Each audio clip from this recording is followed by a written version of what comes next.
Gəlin ehtimal nəzəriyyəsindən zərə aid 3 fərqli suala baxaq. Bir oyun zərini bir dəfə atdıqda üst üzə düşən xalın 5-dən kiçik olması üçün əlverişli halların sayını tapın. Əvvəlcə yadımıza salaq, biz hadisənin ehtimalını necə tapırıq? Əlverişli halları sürətdə yazırıq, mümkün halların sayını isə məxrəcdə yazırıq. Burada bizdən əlverişli halların sayını istəyir. Yəni, üst üzə düşən xalın 5-dən kiçik olması. Yəni, nə düşə bilər? 4 düşə bilər, 3 düşə bilər, 2 düşə bilər, 1 düşə bilər. Yəni, əlverişli halların sayı olacaq 4.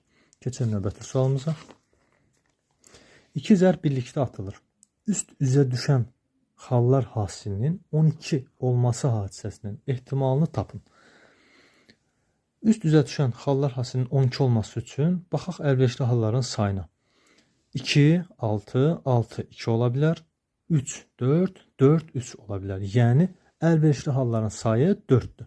Bəs mümkün halların sayı, yəni zərin 1 üçün 6 dənə rəqəmdən biri düşə bilər. Digər üçün də həmçinin 36 olacaq. Və hadisənin ehtimalını tapanda yenə əlverişli halların sayını bölürük mümkün halların sayına edər 9-da 1. Keçək növbəti sualımıza. 2 zər atılır. Zərlərin üst üzlərinə düşən rəqəmlərin hasilinin tək olması ehtimalını tapın. Əgər söhbət natural ədədlərdən gedirsə, ədədlərin arasında bir dənə cütün iştirak eləməyə kifayətdir ki, hasil cüt eləsin. Deməli, hər iki zər üçün, yəni düşən xal tək sayda olmalıdır. Birinci zər üçün 1, 3, 5, 3 hal var. İkinci zər üçün də 3 hal var. Yəni də Dekart hasilinə görə əlverişli halımız olacaq. 3 vursun 3, 9.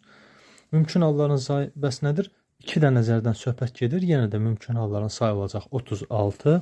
Yenə də əlverişli halların sayını tapsaq, daha doğrusu hadisənin ehtimalını hesablayaq. Əlverişli hallarımız oldu 9. Mümkün halların sayısı oldu 36. Yəni 4-də 1.